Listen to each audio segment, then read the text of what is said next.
Welcome, everyone. We'll just wait a few moments to allow all the participants to connect, but we're very happy to see so many of you here already. Thank you for your time.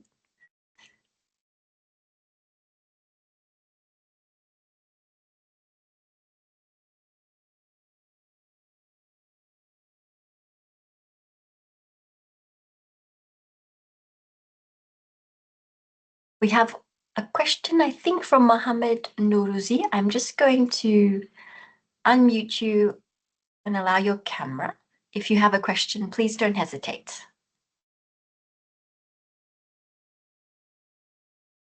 You can just unmute your mic if you would like to speak. If not, no worries. You can also put your question in the Q&A chat at the top of the screen. There's a little icon for Q&A. If you have a question, you're welcome to put it there. But we may allow more people to connect, but we can already get started. Just to make sure we also end on time. So good afternoon to you all and welcome to the UN Library and Archives Geneva. My name is Natalie. I work here at the Library and Archives, specifically for what we call the Knowledge and Learning Commons, which is a part of the library. And this is our space that's dedicated to having events and discussions and different products where we get to share knowledge around multilateralism and questions around multilateralism. And we're very happy to be with you today for this session, which you can see on the screen is called Discovering Multilateralism, Explore Primary Sources on Multilateralism from the League of Nations to the UN. And we extend a very warm welcome to all of you joining us from the Ministry of Foreign Affairs in Iran. We are very thankful to work with some of your colleagues there, Atare Madavi and Mojgan Gol from the Department of International Educational Cooperation, to be able to bring you this session today. So thank you all for your time. We know you're all extremely busy, so thank you for taking the time to be here and learn with us. Just for your awareness, this is a session completely dedicated to you, the colleagues there. And so we will be recording this session and sending it to you after the session so that you can rewatch it or share with colleagues who may have missed it today. So just please be aware that we are recording this session. Today, our goal is to help you to understand how you can access and also research multilateralism through the primary sources that we have available online here at the Library and Archives. And this is an incredibly rich amount of knowledge. And these sources span from the time of the League, so before the UN, to the UN today. But before we get started, we are very happy to have with us Mr. Mohammed Sahebi. He's the head of the Diplomatic Training Department at the Ministry of Foreign Affairs, who has agreed to speak with you briefly to welcome you and to kick off the session. So if you are there, Mr. Mohammed Sahebi, I will just unmute your mic and make sure that you can speak. There we are. Okay, I will allow your camera as well, and the floor is yours.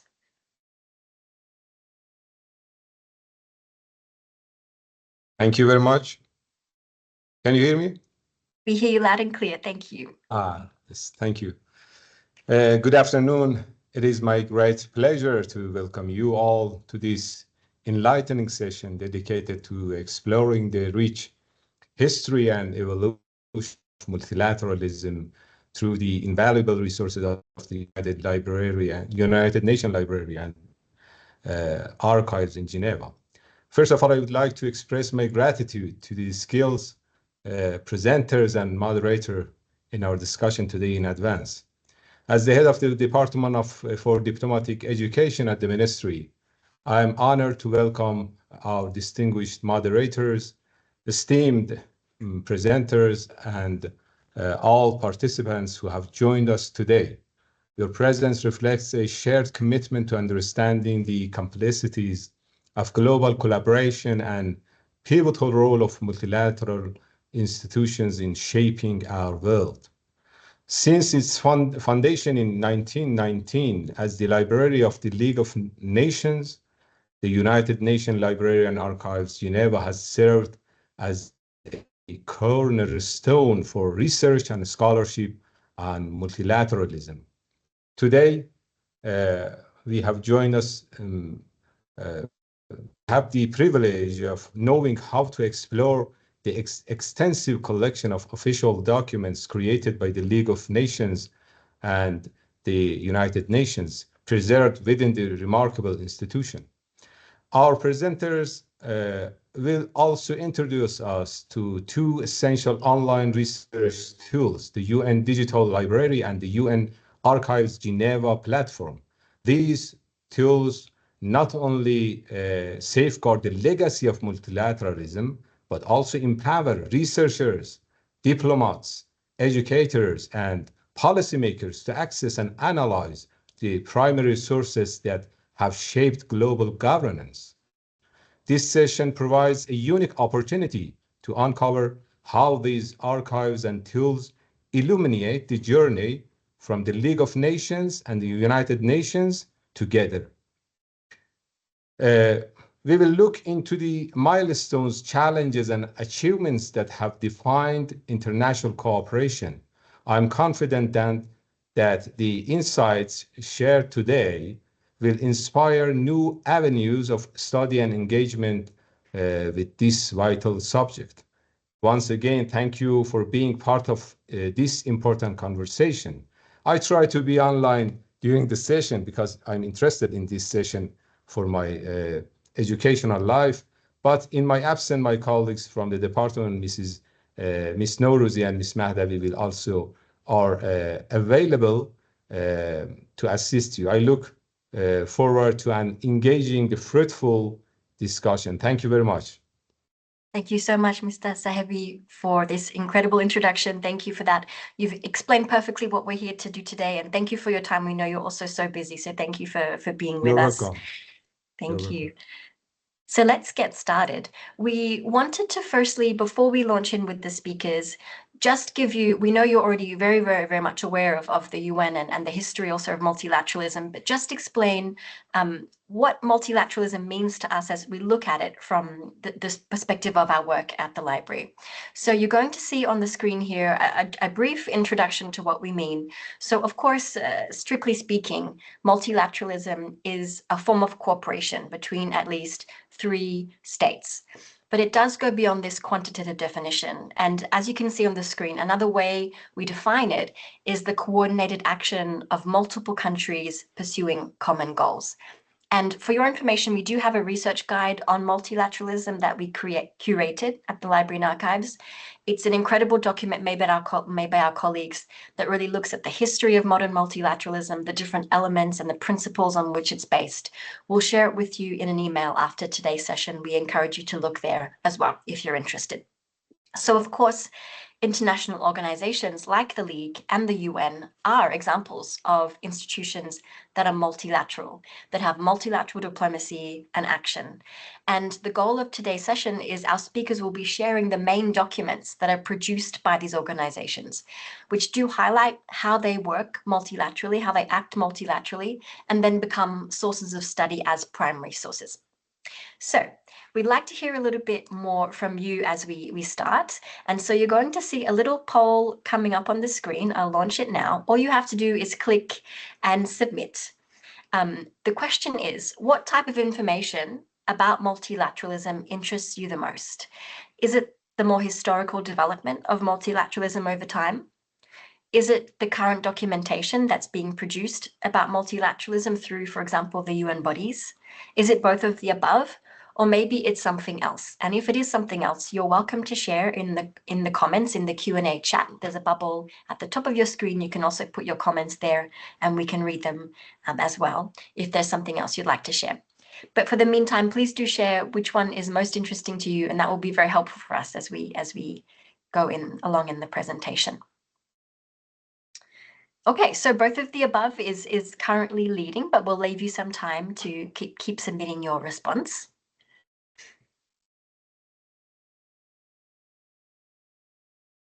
So if you have a moment, all you have to do is click on your response and click send, and that way we can get your information. But for the moment, some are more interested in the historical side, but the majority are interested in both, which is great. And good, because we'll be sharing a bit about both in today's session. Wonderful. Thank you very much for your responses. Great. Good to know we're on the same page. Excellent. Now, this is a little different, a little bit about multilateralism, but we also wanted to share a little bit about where we sit at the library in case this is new to you. Of course, we understand you know a lot about the Secretariat and about the UN system itself. You will see on the screen a small organogram of the UN Secretariat. Of course, the UN has its 6 main organs like the General Assembly and the Security Council. We sit in one of the other main organs, which is the UN Secretariat, carrying out the day-to-day activities of the UN. And of course, our Secretary General, Antonio Guterres, is the head of the Secretariat. Much of this Secretariat is located in New York City, the headquarters, but the UN also has 3 major offices outside of headquarters, the UN Geneva being one of them, as well as 5 regional economic commissions. And you can see highlighted in red, the UN office at Geneva. This is where we sit at the Library and Archives. And as we look to the next page, just to give you a bit more of a background of us, of course, Mr. Sahebi mentioned we've been here since 1919 as the Library of the League of Nations. Thankfully, we continue today as the Library of the UN.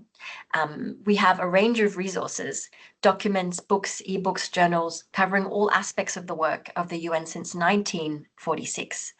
But of course, given we were also the Library of the League, we also house the archives, and we house the archives of UN Geneva, but also the League of Nations, international peace movements, and more. So you really see here some unique collections on the history of modern multilateralism. So that's enough from me. I'm very happy to introduce you to our speakers now. You'll see on the screen Hermine Diebol. She's the chief of the Archives Management Unit, part of the institutional memory section at the Library and Archives, and Christina Giordano. She's the chief of the Knowledge Services Unit, the Library Services section. They will be guiding you through our presentations today, but of course, I'll pop in. My colleague you see on the screen, Nivert Nobelasco, is also working behind the scenes. We'll pop in a bit later to ask you a few more questions as well. Don't forget to submit any questions that you have in the Q&A section. We're very happy to answer them following the presentation. But without further ado, over to Hermine to continue. Thank you. Thank you so much, Nathalie, and good afternoon to all of you. I'm very happy to be here today for the presentation, as I had the great opportunity to give already a presentation to you a few months ago, and I'm so happy to do this new experience with you today. So in this session, we are going to see the origin of the League of Nations and the UN, and to see the continuity between the 2 institutions. And we are going to present what are primary sources and define archives, official documents, and publication. Then we will follow with a definition of principal types of official documents, and we will finish with a demonstration of 2 tools, the UN Archives Geneva platform and the UN Digital Library. Let's start with tracing the legacy, because today we are going to be discussing 2 multilateral institutions, the League of Nations and the UN, whose history are deeply interconnected. Indeed, the League of Nations is often regarded as the UN predecessor, and we have the privilege of managing documents and archives from both institutions, which reveal the continuities between their records. Let's see now the League of Nations. This institution was established in Geneva after the trauma of World War I in 1919, with the mission of maintaining world peace. As the first international organization dedicated to preserving peace and promoting cooperation among states, we say that the League marked a turning point in the institutionalization of multilateralism. For instance, it created a permanent multilateral framework for member states to meet regularly to discuss major global issues on equal footing in the Assembly, with each member state has 1 vote. And this is a concept that may seem standard today, but at that time it was very revolutionary. It was very a new concept. Sadly, despite the League's existence, it could not prevent World War II, and the League and the UN coexisted for a few months after the war, until the League dissolution in 1946. At that time, the League's assets were transferred to the UN, including the Palais des Nations, which is the compound of the UN in Geneva, but also the library collections and the archives.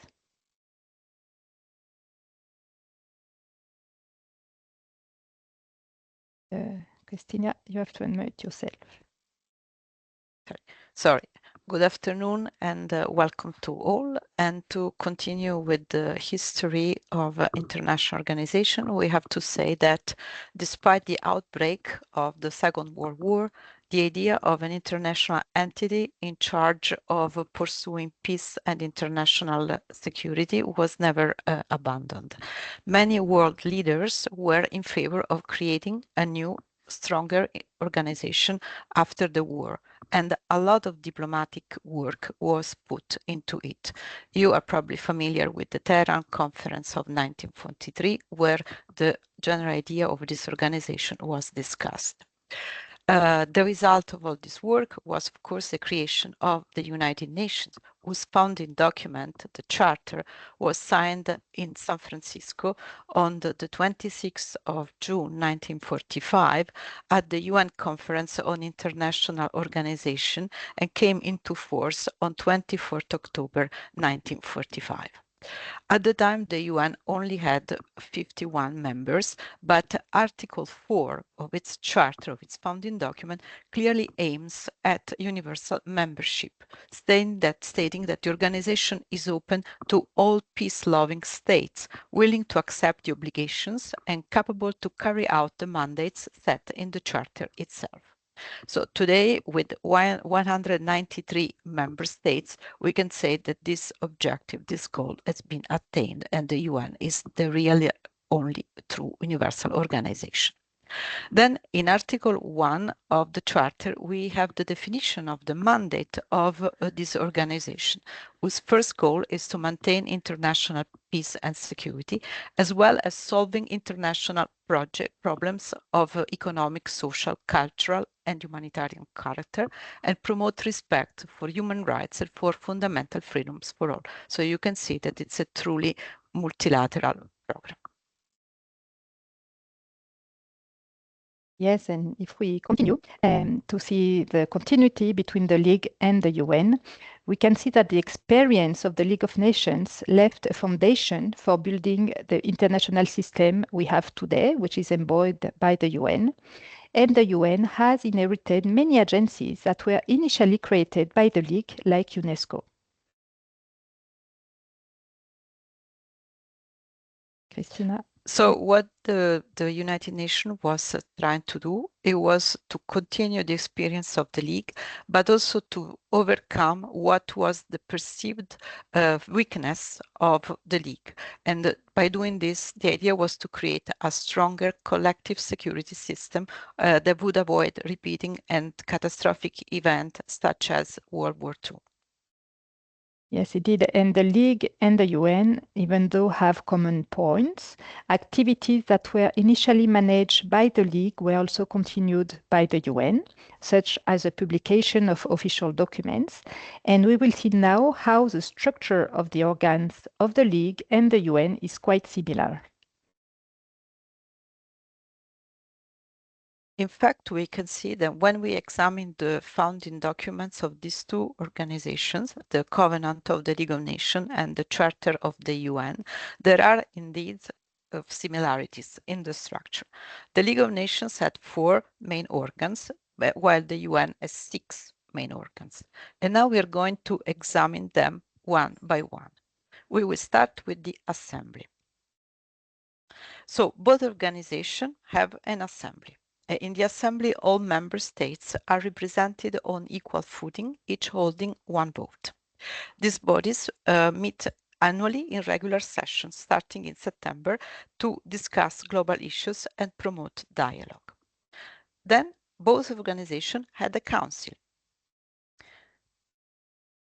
And for both, the council was responsible for maintaining international peace and security and composed of permanent and non-permanent members. Under the UN Charter, the 5 permanent members of the UN Security Council dispose of the right of veto. These 5 permanent members are the USA, now the Russian Federation, the United Kingdom, France, and China, which at the time were the winners of the Second World War. The Security Council of the UN can make recommendations on how to settle international dispute, but it can also resort to imposing sanctions or authorizing the use of force to restore international peace. And all UN member states have the obligation to comply with Security Council resolutions. Then another common organ, it's the Secretariat. Both organizations have a Secretariat. The Secretariat is the organ that performs the day-to-day work and implements the decision of the main organs. This daily administrative work includes preparing agendas and publishing meeting records and official documents, which are the topic of today's discussion. So far, everything is similar, but then there are also a few differences. For example, if we talk about the economic and social fields, we see that the organization were at a different structure. The League of Nations organizes functional activities by sections, while the UN established an economic and social council, an organ which is in charge of coordinating activities in these fields. And this implies working in coordination with the 15 UN specialized agencies such as FAO, UNESCO, ILO, as well as with the Regional and Functional Commission of the United Nations. Then we'll see another interesting, we can say, common organ. So the court, International Court of Justice. So the founding documents of these two organizations both establish an international court. The League of Nations established the Permanent Court of International Justice, which was the first permanent tribunal with international tribunal with general jurisdiction. Its work is now continued by the International Court of Justice, which adjudicates disputes among nations and gives advisory opinions on international legal issues. Finally, we see another difference in the way how territories were administered under the two organizations. The League, having been created after the peace treaties of 1919, carried out numerous activities that were related to the implementation of these treaties, in particular creating a series of mandates for administering the former colonies and territories of Germany and the Ottoman Empire. The League of Nations mandates activities were then transferred to the UN Trusteeship Council to ensure that these trust territories were administered in the best interest of their inhabitants. However, all trust territories have now attained independence, and so the Trusteeship Council has suspended its activities in 1994.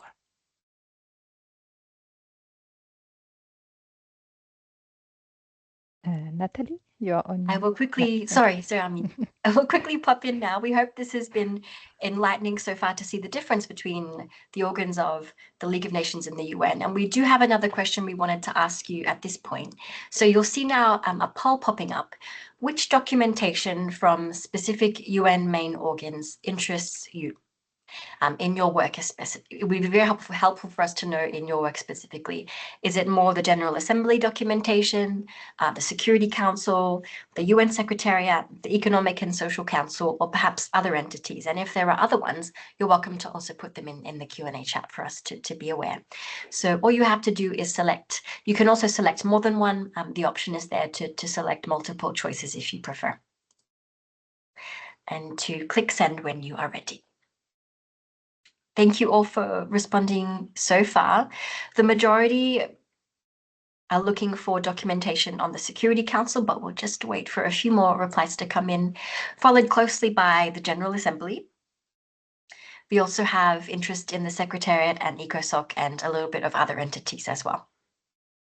There's still time to respond if you would like, but that's very helpful for us to know what is interesting to you, the majority being the Security Council and the General Assembly. Okay, thank you for participating. Back to you, Armin and Christina. Thank you. Thank you so much, Natalie. Perfect. So after this theoretical presentation of the League and the UN, let's dive into the primary sources. So we will focus on these kind of documents, the primary sources that are produced by the League of Nations and the UN, and which include unpublished material, which are the archives, and published material, which are official documents and publications. Each type of document serves a specific purpose, and we will start examining the archives. So, the archives are documents produced or received by an organization or an individual during its daily activities. In the case of the League of Nations and the UN, these documents are often unique because they are unpublished documents like letters, draft reports, or memoranda. So you will be only able to read them consulting the archives. And the purpose of the archives is to provide evidence of activities which occurred in the past, and they tell us stories, document people and organizations. And they have been selected for permanent preservation because of their value as a source for historical research or other kind of research. So now let's see two examples of archival documents. The first one on the left is a letter dated from June 1922. It's from Marie Curie. She's a famous Polish and then naturalized French physicist and chemist. She's the one who conducted pioneering research and radioactivities. And in this letter, she responded to the Secretary General of the League of Nations regarding his invitation to join a newly established commission, which is the Commission of Intellectual Cooperation. And in her reply at that moment, she expressed uncertainty about accepting the position. And on the right, we have a letter from the UN Times from 1950, which comments from the United Kingdom regarding the drafting of the International Covenant of Human Rights. So today we won't go further into the typology of archives, but it was important to mention that type of primary sources as you will encounter some archives in your navigation on the UN Archive Geneva platform. But today we will continue to focus on the published documents of primary sources of the League of Nations and the UN, starting with official documents. Yes, thank you, Hermine. So here we'll have a look a little bit of the characteristics of the official documents of the international organizations, both of the League and the United Nations. Official documents are designed to serve the work of the deliberative organs of these organizations. So in this form, you will find lots of materials that is submitted to these organs to be able to examine questions and take the deliberations on them. So in this form, you will find reports, resolutions, meeting records, or letters. These documents are prepared by the UN Secretariat, so the organ that does the day-to-day work, and they are made available to delegates and participants in UN official meetings. So this means that these documents are prepared. They used to be printed, now they are distributed electronically, but in the past, many copies of them were made and they were distributed to the participants. This also means that these documents are often very technical and they are written for diplomats like you or for experts. This is their target public. The fact that they are distributed in connection with these official activities of the organization means that the distribution is for free. Nobody has to pay for them. And this free distribution remain the same, not only for the diplomats and the experts, but also for the general public. So for researchers and for students, everybody has the right to have access to these documents. Now we can have a look at some of their main elements. The official documents are in general very distinctive. They have very distinctive presentations, and some elements are very typical of them. The first element, which is really important when you do research, is the document symbol. The document symbol has to be found on the top right of each official document and is unique for that document, which means once you have the document symbol, you will be sure that you can retrieve the document either in paper or in electronic format. Also, you have to know that this symbol is the same for all the linguistic versions in which the documents are produced, because since these documents are issued in connection with the official activities of the organization, they are usually issued in all the official languages of the organization. The League of Nations had two official languages, English and French. Today, the United Nations has 6, so Arabic, Chinese, English, French, Russian, and Spanish. So let's see an example of a League of Nations official documents.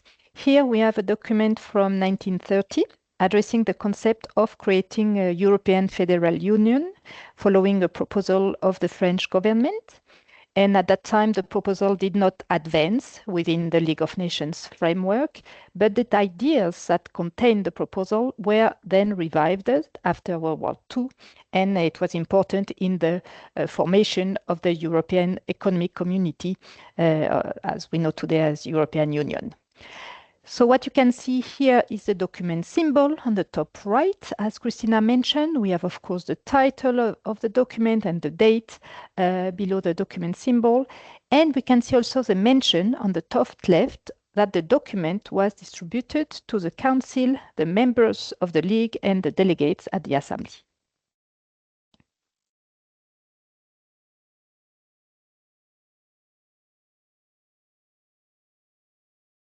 And here we have an example of a UN official document. All UN official documents, they have this structure. So on the left, you see clearly that it's a UN document. There is the name of the organization, and there is also its symbol, as well as the name of the organ, in this case, the General Assembly, to which this document was submitted or presented to. On the top right corner, you see this famous symbol, so the unique identifier of this document. And it's a series of letters, which are abbreviations, acronyms, and numbers separated by slashes.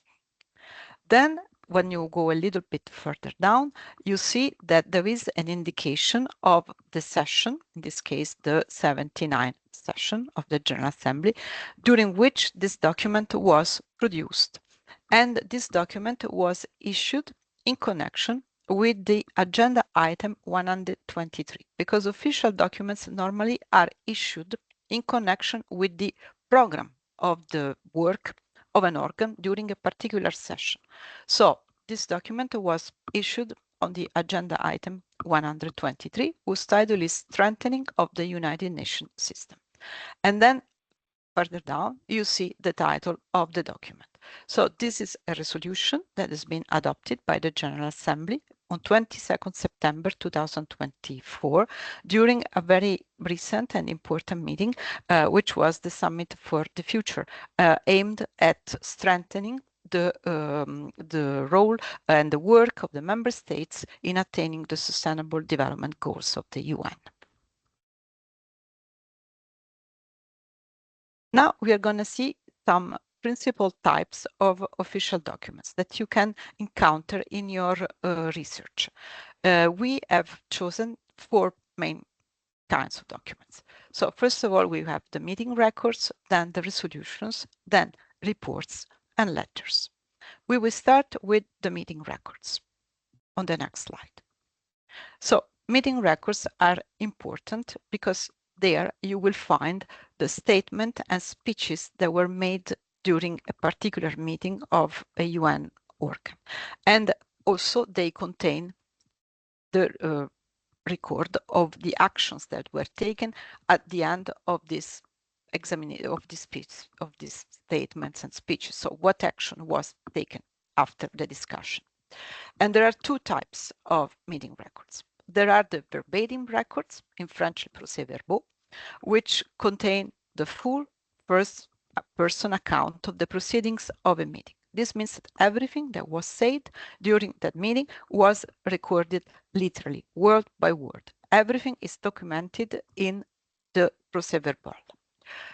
Now, there are also other kinds of way of recording the content of a meeting.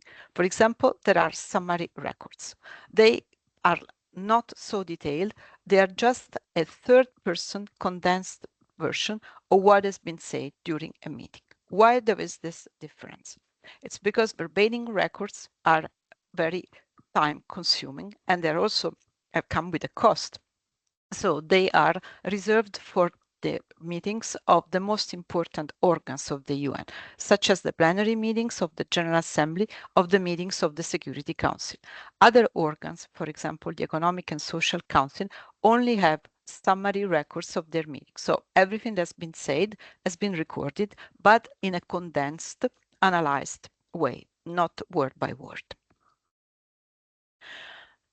The next category of official documents are the resolutions. And these are, of course, among the most important documents, because in a resolution, you will find the formal expression of the opinion or of the will of an organ as it has been formed through the majority of its members. Now, resolutions are adopted with a vote, but if there is no objection, they can also pass without a vote. The next kind of official documents you can encounter, which are also very important, are the reports, because often in this way, information on a topic is submitted to the main organs. And there are reports on a great variety of topics. And among the most important of them, we have to mention the reports of the Secretary General himself. For example, each year, the Secretary General submits to the General Assembly a report on the work of the organization. Another category of official documents that you can encounter are the letters. They are also a very common type of document. In letters, normally letters come from a representative of a member country who wants to submit to the organs information about outcome of meetings organized outside the organization, or wants to transmit some kind of communication that often has happened outside the UN, but he wants to have recorded in an official way. So it takes the form of a letter. So far we have seen the main kinds of official documents, but the organization, both the League and the UN, also produce other kinds of documentation. And we are going to have a look now at their publications. You see here two publications. One was issued by the League of Nations, the Statistical Yearbook of the League of Nations. And on the right, you see the basic facts about the United Nations, which is a very popular information publication about the work of the organization and its organs. As you can see here, you don't have a common structure. They're very different in their presentation. And also you see different contents. This is why, because these documents are not meant for a specialized public. They are not meant to take deliberation on a topic. They are aimed at the general public. And they deal with topics, with information that the organizations collect with the intent of bringing to the public because they think it's information of general interest. So in this form, in the form of publication, you will find, for example, the reprint of a lot of important reports, but you can also find, for example, statistical compilation, or other kinds of yearbooks, or you can find, for example, periodicals, or all sorts of other information that are also distributed. Voila. And we can have a summary of this on the next slide.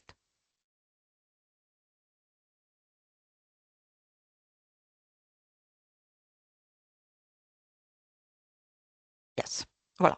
So just to summarize, in publication, you find this information of general interest that the UN presents to the public. So these are also this publication as written in a language that is more accessible for everybody. Voilà. Thank you very much, Armin and Christina. This was definitely a lot of useful information on the varied kinds of documentation we have.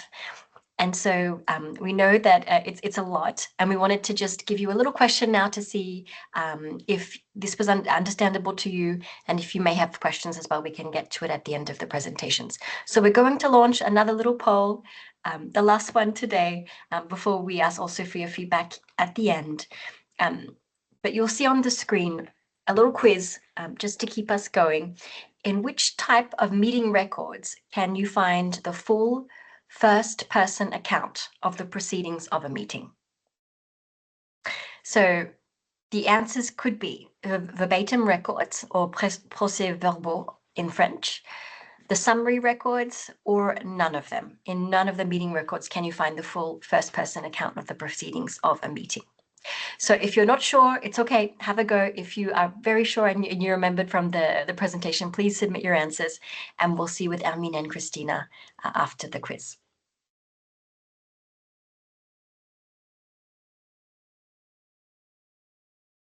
So let's take a look at some of the responses now. 100% think it's verbatim records.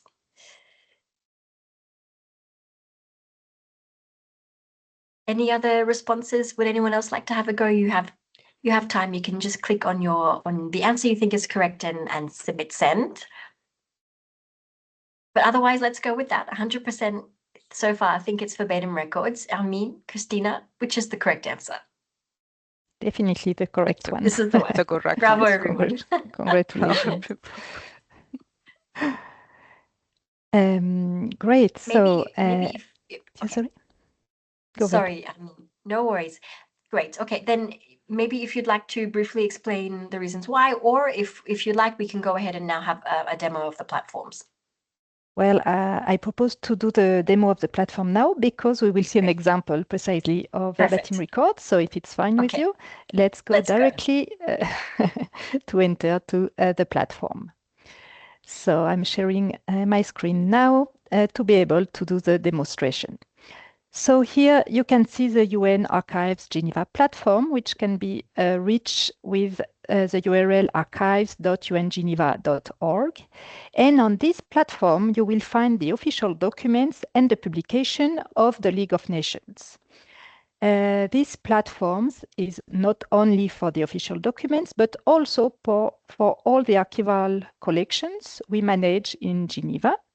And you will see here on the blue browse box on the left, the 5 archives categories we have created to try to explain what are the archives we are managing.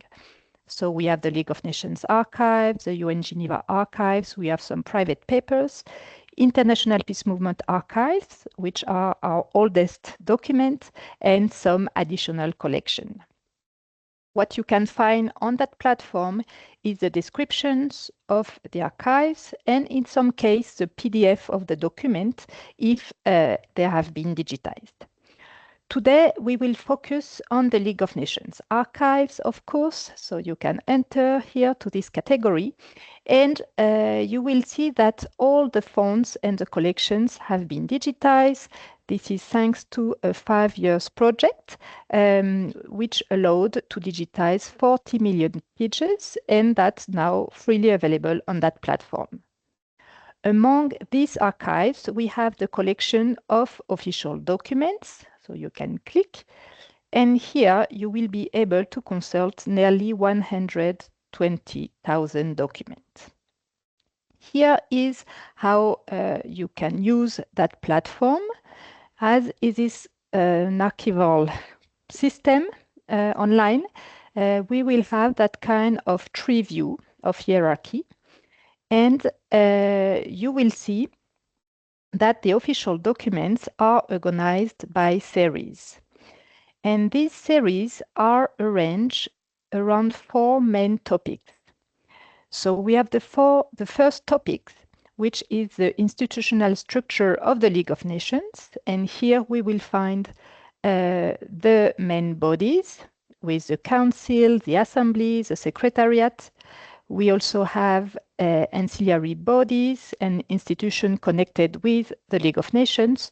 We will find the financial administration part, and also bodies dealing with various League of Nations constitutional questions. Then we will start with the second topic, And here this topic covers the efforts of the League in maintaining international peace and security. So we will find disarmament and political disputes. And sorry, I just because I have some messages, so I just get sorry. So I wanted to talk about the second topic, which is related to peace treaty. So I just missed that topic. Sorry. So here we will find. Ermin, if I may interrupt you, I just have some people who cannot see the PowerPoint or your presentation. I'm not sure if that has been resolved. No, I don't know.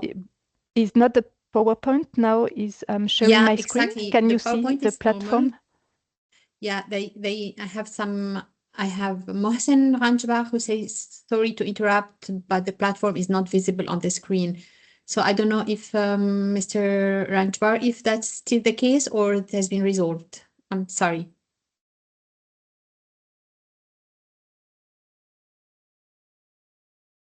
Maybe what I can do is stop sharing and try again.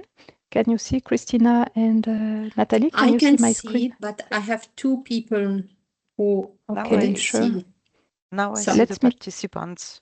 Let me try to share again the screen. Now I see the screen, yes. Yeah, is it fine for everybody? Is that okay now? I don't.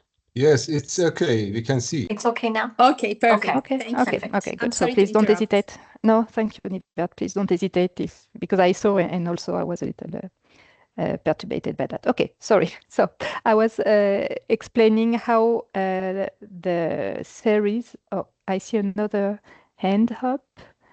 I will just allow. I think this is Mr. Mohsen Ranjbar. Your mic is now disabled. You are able to speak if you would like.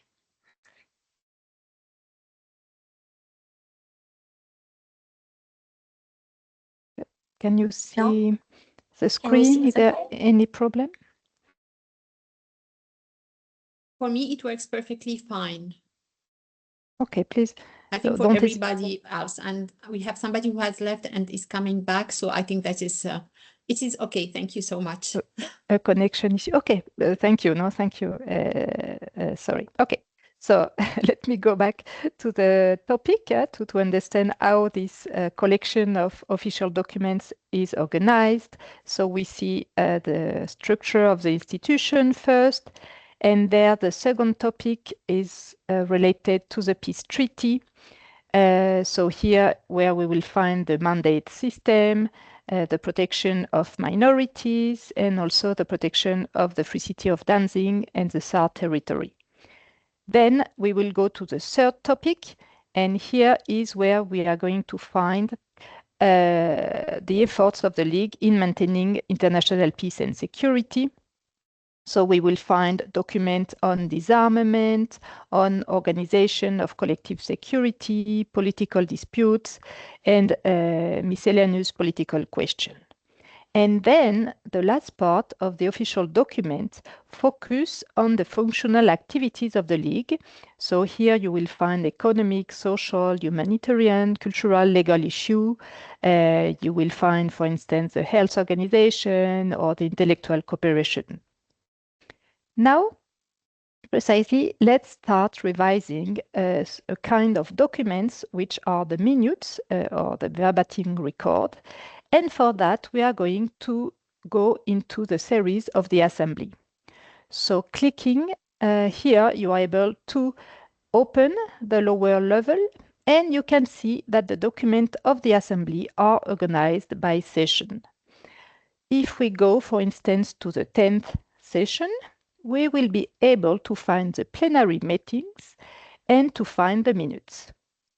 If we want to open the minutes in English, you have to go down until the item, and then if you go down on the page, you will be able to find the document and the description of the document.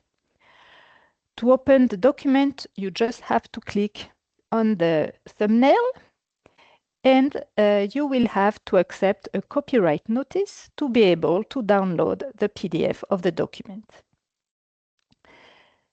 Here is the document, so you can see that you will be able to read the records of the 10th session of the Assembly of the League of Nations, which was held in 1929. If we go down in the document, we will reach the first plenary meeting of this session, which was held on September 2nd of 1929. And if we go a little further, we will see that the opening speech of the Assembly that year was opened by Muhammad Ali Khan Foroughi, who was the first Persian representative at the League of Nations, and he also served as the president of the League Council. So here we have precisely a good example of verbatim record, as Christina explained very well and you answered so well, because we can see that the speech is transcribed in the first person. For instance, he says, "I shall not say that my country," etc. Or if you go another part of his speech that went down, we can see also that he expressed himself, "I regard this as a symbol of the increasing unity of the world." So here, in that kind of speech, you will be able to find all what he has pronounced in his presentation, word by word, and that's why we will find it in the first person. Now that we have seen an example of minutes, let's go back to the platform to see how to consult other kind of documents, or if we want to consult a document by topic.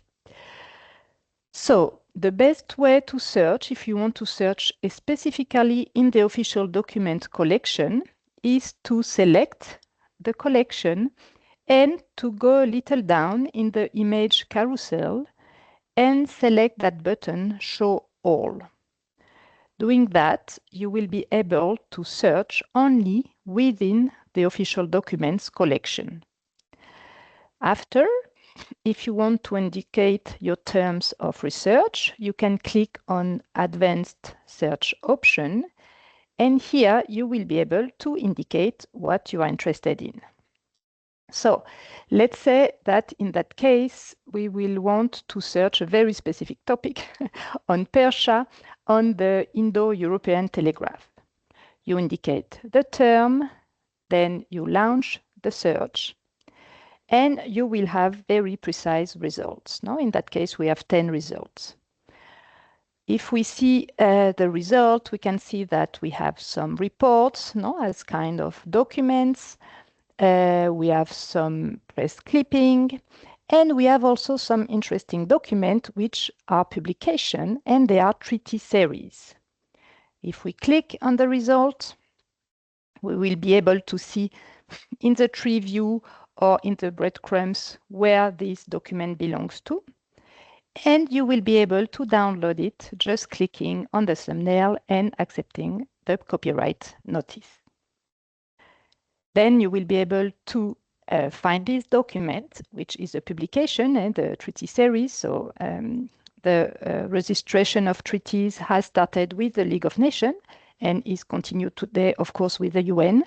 And if you want to understand why the system brought you this result, you may want to perform a full text search within this PDF document.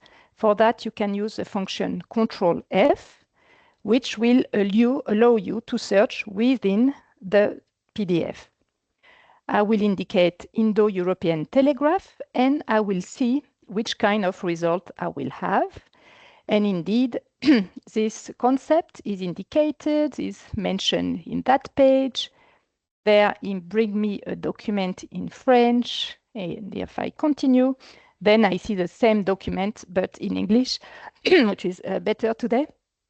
Sorry, and you can consult and see why you have found that result so precise, okay? Sorry. So that's why that was the way to show you how to search within the collection of the official documents. I will finish the demonstration of the UN Archive Geneva platform here. Let me just show you that if you want to go back to the home page, you just have to click on this house button. From there, you have always a possibility to contact us. At the bottom of each page, you will find this link, Ask an Archivist. If you click on it, you will have a form that you can fill, and we will answer you within 1 or 2 days. You can also contact us using the chat box, which is open, of course, following the working hours of Geneva. And you can also sign up to receive our newsletters. Last information, if you go to this icon, Quick Links, and you choose the Help section, you will find all the information on how to perform search in the platform. And especially you will find what I've just shown you, how to perform this image carousel search to search within a specific collection. I finish here and I give back to you, Christina. Thank you, Armin. Just before Christina takes the floor, thank you very much for the demo. Thank you also for all your comments in the Q&A section, where we apologize that some of you could not see all of that demo. I see that one of your colleagues was suggesting to leave the session and come back. We hope that has fixed and resolved the problem for most of you. Please let us know in the chat if that hasn't worked, but we do hope that is a solution. Apologies for that. We will now head to Christina to look at the second demo, which is the UN Digital Library. Thank you, Christina. Thank you, Natalie. Thank you, Armin.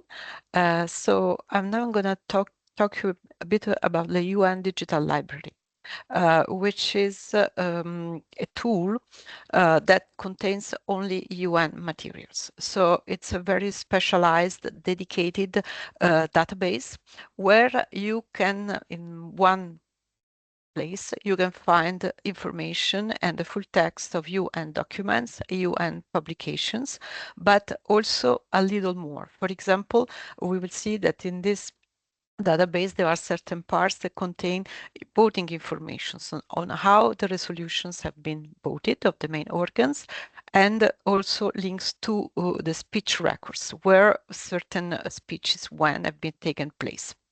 Besides this this materials which is linked to the UN official documents, you can also find links towards the collection, the UN collection of maps that have been digitized, and to the recordings of the UN oral history, which is like recordings of talks with UN officials that had important position within the organization. Now we will have a little closer look at the contents of the UN Digital Library. So, and this will be on the next slide. So, the UN Digital Library was born at the end of the 1970s. At the time, of course, it was not called the UN Digital Libraries. It was called the UN Bibliographic Information System. And it was born to be an online catalog with very precise and detailed description of UN official document publications. I don't know if you are into information management, but for UN documents, we don't talk about cataloging, but we talk about indexing. So there is a work that is of analysis that is performed by specialized UN staff, provided penalized that giving you the best possible access to the content of these documents. It was in the 1990s that the full text of these documents started to be added to the bibliographical description. And precisely it started in 1993 when all the UN documents started to be produced in a digital format. So we can say that from 1993 onwards, there is with a high probability that you will find the full text of the UN official documents in the digital library. However, there is the time from 1946 to 1992, which is a big part of the life of the organization. And as you can imagine, not everything has been yet digitized. This is partly because the UN and the League of Nations have had different evolutions. Of course, the UN has been in existence for a longer time, but also because so far we have not been so lucky to be able to put together a project like the one that allowed the full digitization of the League of Nations archives. However, there are some categories of documents that have been digitized since the beginning, since 46, and they are available in the UN Digital Library. The first category are the resolutions. So knowing that the resolutions are the most important UN official documents, all those of the General Assembly, the Security Council, and the Economic and Social Council are available in the 6 official languages in full text in the digital library. After there have been the documents of the Security Council that have all been digitized, and there have also been a digitization of the meeting records and the reports of the General Assemblies. There are other categories that are being digitized because there is a retrospective project of conversion. But this is done on a daily basis and it's not yet finalized.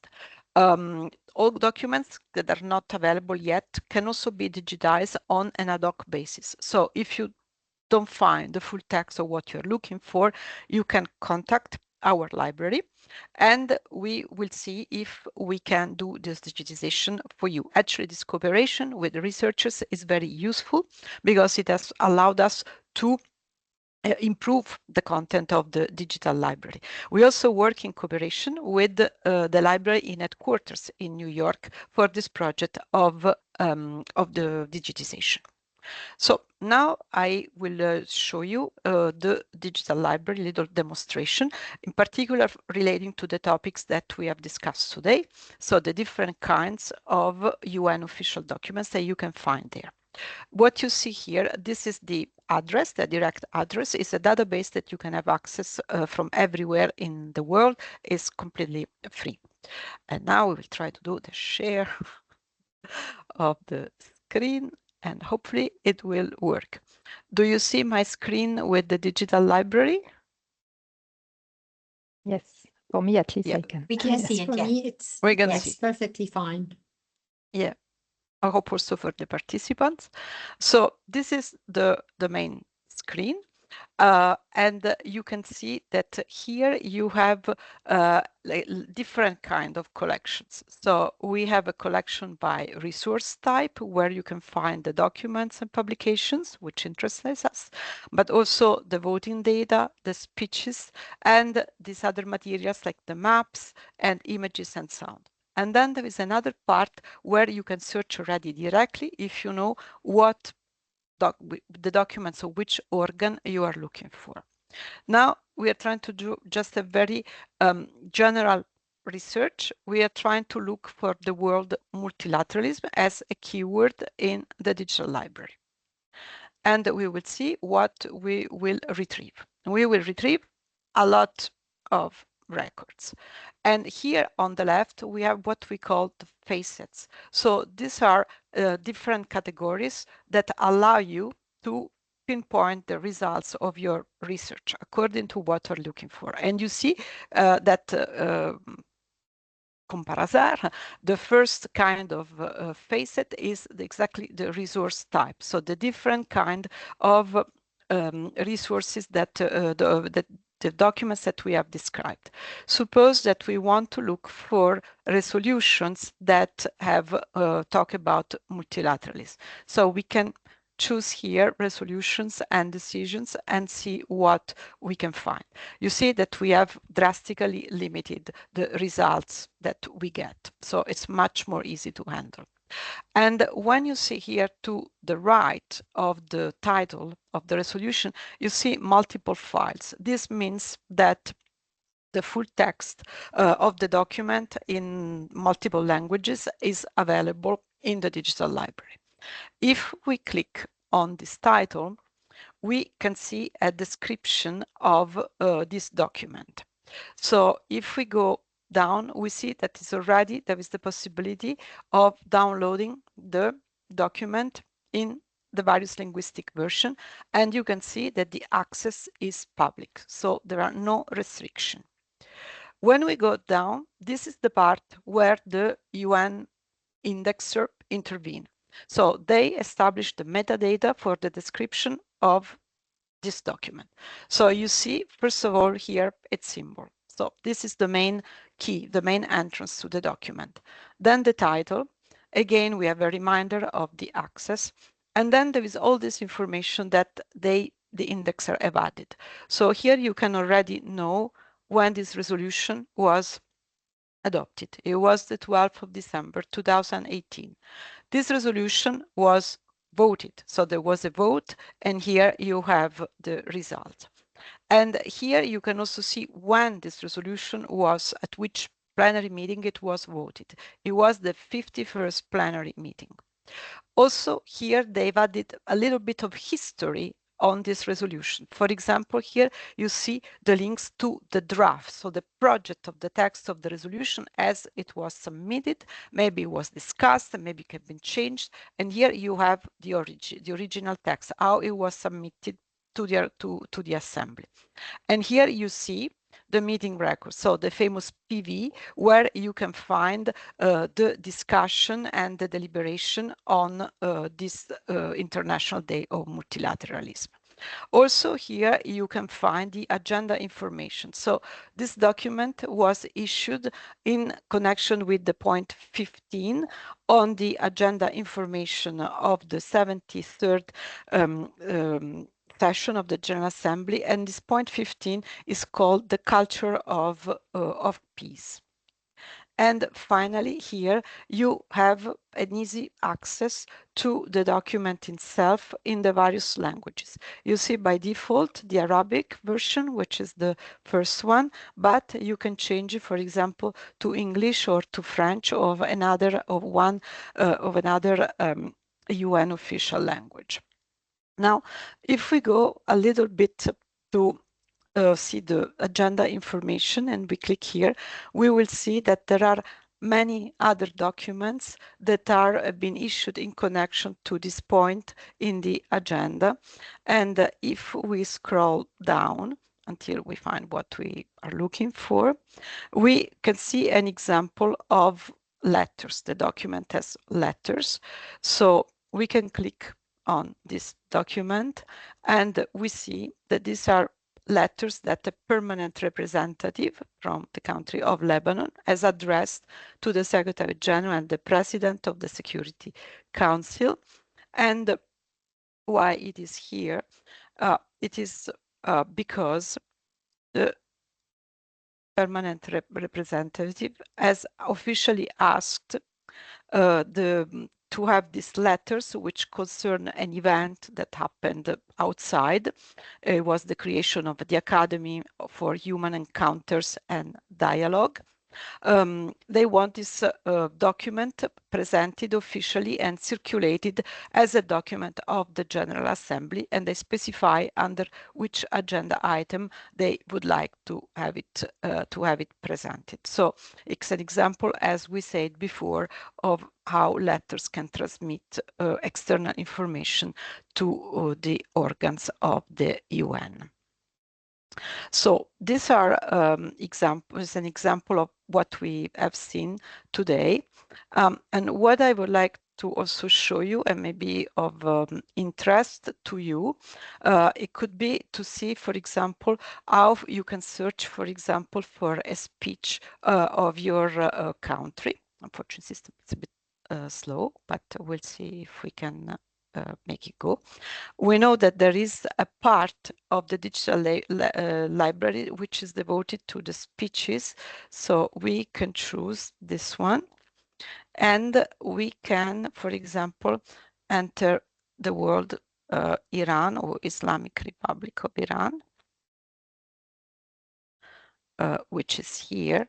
And we can, for example, see if there are speeches that in front of the Security Council. And we can also, for example, select the year, for example, for 2024. And here we have the description of we have the document. which also the meeting record indication, again a PV, because it is a meeting of the Security Council, so one of the main organs of the UN that has the right to have a full recording of what has been said during their meetings. So, and if we click here, we see that the document is available in various languages, and here we can put for example, for me it's easier of course in English, and we can click on this little magnifying lens to search, for example, where Iran has spoken. And here we have 18 matches, and we can look from where it's been Iran is mentioned and where there should be the start of the speech. So it may be a little bit further down.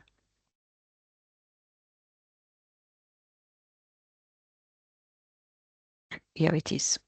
Voila. And you can see, as Hermine showed also before, that everything that's been said has been recorded. So these are some examples of the searches that you can perform through the UN Digital Library. Thank you.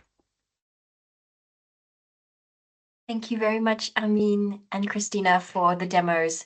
And we hope that that was useful for you to see, firstly, the different types of documentation available from the archives and the UN, sorry, the League of Nations and the UN, and then to see how you can actually find them on those two platforms. So we are conscious of time, and we know that it's almost time for the end of the session, and we do have some questions from you in the chat, so thank you for those. So we will just share briefly with you now a few more resources that you might find useful in your work. So on the screen now we have a few links. Don't worry, we'll share these links with you, these links and the slides after the session.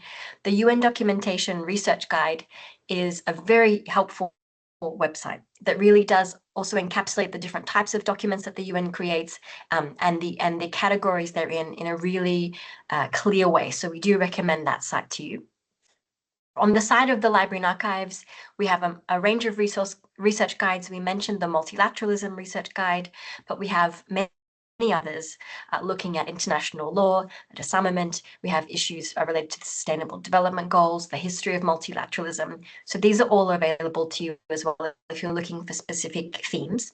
The Yearbook of the UN has run from 1946 to 2015. This is a really dense but very helpful publication that goes through all of the decisions made by the main organs of the UN and the reasons why in chronological order. And so you can also find those online. We also have a podcast if you prefer to take your knowledge via audio. We have some incredible conversations on a range of topics around multilateralism on our own podcast, which is called The Next Page, which you can find also online. And if you're interested in history and the history of multilateralism, we have also produced a video series which looks at different themes around the history of multilateralism, from human rights to children's rights to how the League became the UN. There's some fascinating talks with experts on histories. So that was just briefly to show you those as well. If you'd like to connect with us, we also have some social media channels, Facebook, Twitter, or X, and YouTube. You can find a lot of our content there as well. But we would love to have now some time to answer your questions. So we do have some in the chat. Don't hesitate to put some in. Or if you prefer to speak, please don't hesitate to just raise your hand, and we will unmute you and allow you to also enable your screen so that we can have your questions there. We already have one from Muta Are Moradian. So I will just allow your mic and your camera. And the floor is yours. I'm very sorry. Oh, before starting the question and answer time, I would like, because I have another commitment and I would like to leave the session. I wanted to thank you very much. I think my colleagues also would agree with me that it was a very useful meeting. Very good information was provided. Thank you very much. And I hope that we will be able to have your cooperation in another time. Thank you very much. Thank you very much, Mr. Sahebi. All the best, and we hope to hear from you soon. Thank you. Take care. Thank you. Great. So you are very welcome, Motahari, to unmute your mic, and the floor is yours. Thank you very much. I just wanted to thank you, first of all, for sharing this such detailed information. It's clear that a lot of efforts has gone into making these resources accessible. But I have a couple of questions, 3 or 4. Maybe the responses will be very short, but I don't know if I can ask them in French. It will be much more easy for me to speak in French. Allez-y, avec plaisir. Voilà, Oui, merci. Ça serait beaucoup plus facile pour moi de continuer en français parce que voilà. Merci. Donc, je remercie encore. Je vous remercie pour cette présentation très détaillée. C'était vraiment fascinant d'entendre parler de l'évolution des ressources, du multilatéralisme. Mes questions précisément sont les suivantes. D'abord, je voudrais savoir, est-ce qu'il y a des projets visant à intégrer des technologies avancées comme le IA, l'intelligence artificielle, ou l'apprentissage automatique pour analyser et catégoriser la quantité, vraiment la vaste quantité du matériel d'archives disponible dans la bibliothèque de l'ONU? Ça, c'était ma première question. Deuxièmement, comment les pratiques archivistiques de la Société des Nations Unies, de la Société des Nations, ont-elles influencé celles des Nations Unies, en particulier en ce qui concerne la gestion des documents officiels et des publications? Et dernière question, quels sont les défis liés à la numérisation des archives historiques de la Société des Nations Unies ou de l'ONU? Je veux savoir comment la bibliothèque de l'ONU a pu y répondre. Oui. Voilà, merci. Merci beaucoup, Motahari. Oui, peut-être Hermine. Je peux répondre à vos questions, mais je ne sais pas si pour vous, enfin, je serais ravie de répondre en français, mais je ne sais pas si pour vos confrères, c'est mieux que je réponde en anglais. Qu'est-ce que vous suggérez? Peut-être les répéter en anglais aussi. Je ne sais pas comment l'interprétation en même temps pourrait se faire, mais si vous voulez. Peut-être je peux faire directement les réponses en anglais. Et puis, par contre, on va vous donner notre contact et vous pourrez bien sûr nous contacter directement et on pourra vous répondre aussi, avoir un échange peut-être plus détaillé si vous le souhaitez en français. But maybe because your first question is very interesting and it was also one of the questions in the Q&A part, and I wanted to comment on this question. So thank you for being so interested in the new technology. And so Madhvi Salami also asked if there is any source where we can find AI analysis of UN meetings. And she sent an interesting link. So definitely there is initiatives that are made outside of the UN from institutions, from universities. So they are doing their work. So we don't have control, of course, of them, and we don't promote what they are doing. What we can talk about is a UN initiative. I have added a link, which is on visualizations and machine readability of documents, but it applies to mainly resolutions for the moment, so not for the meetings as far as I know. Then I will stop here on the UN and maybe Christina will want to add some information.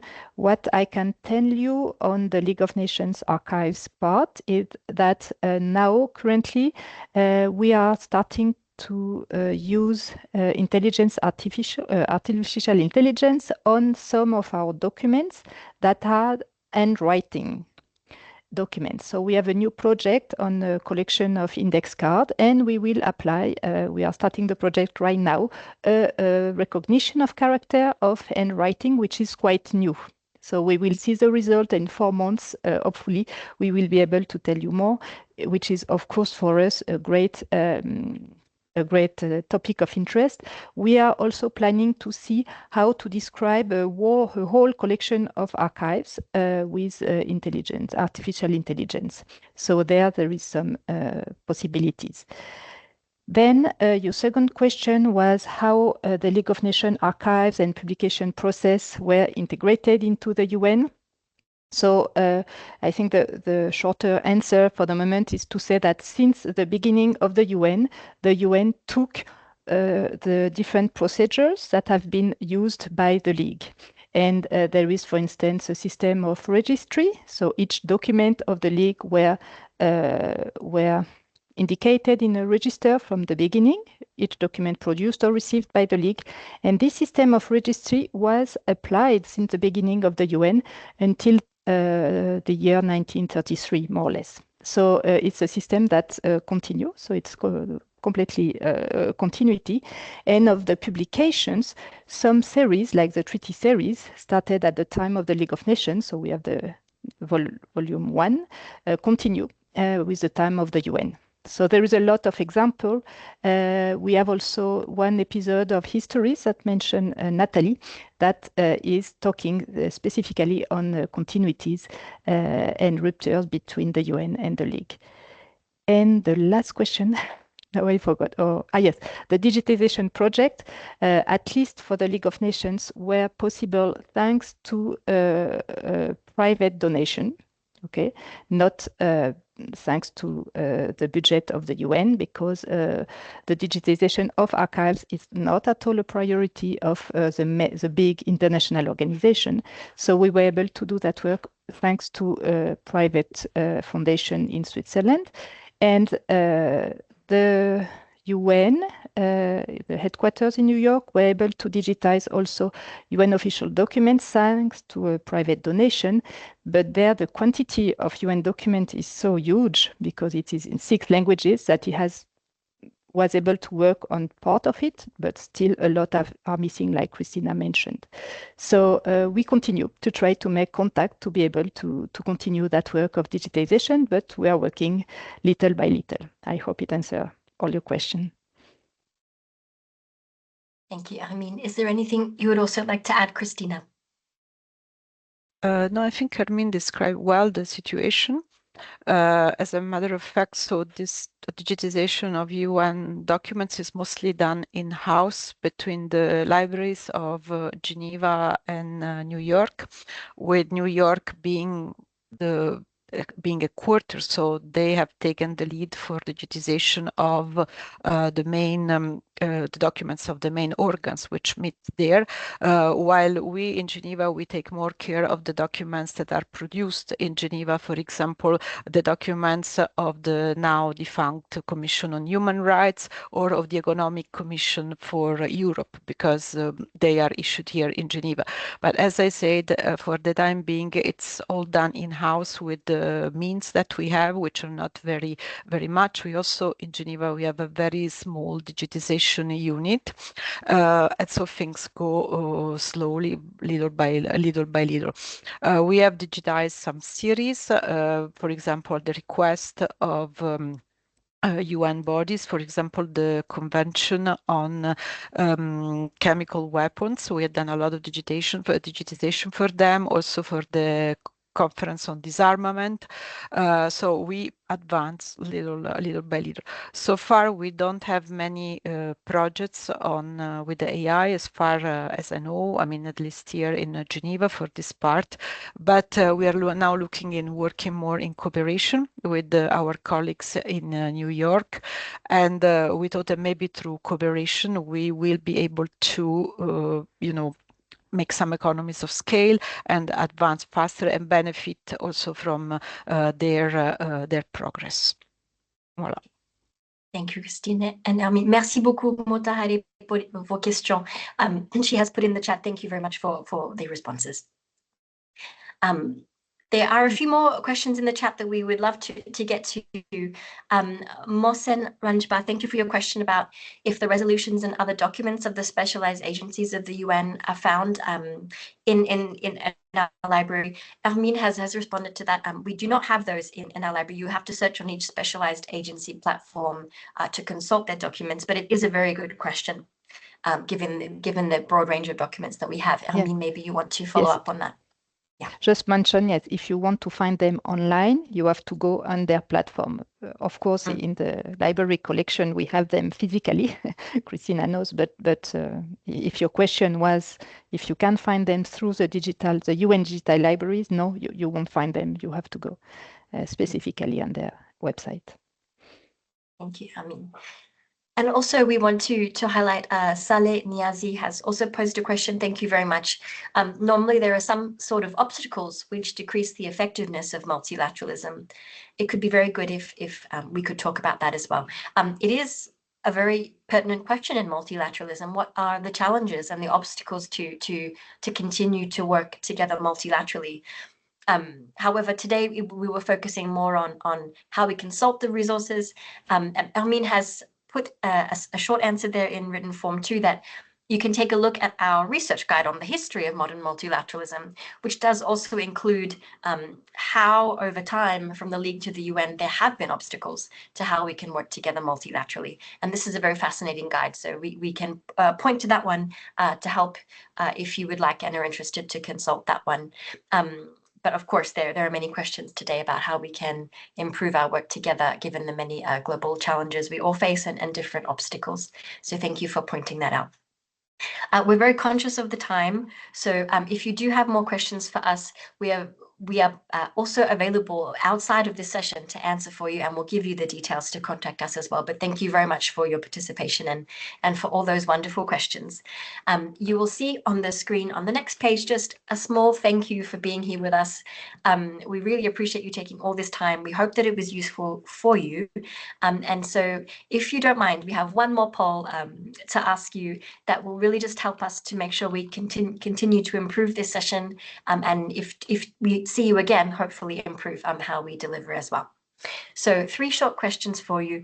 How relevant was today's session for your studies or activities? Here we say studies, but in your case, your work. It's a star function, so 1 star not being very useful, 5 stars, this is very useful for me to know today.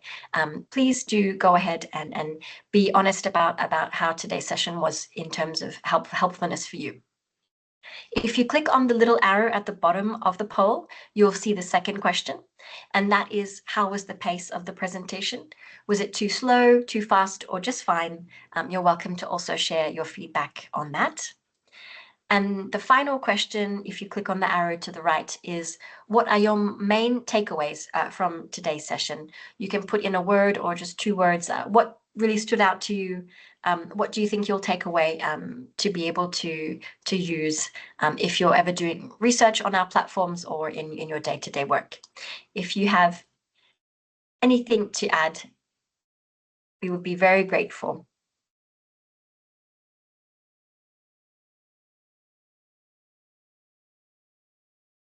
All right. And hopefully then we'll be able to see your responses. Thank you very much for all the feedback so far. There's still time to give us if you can.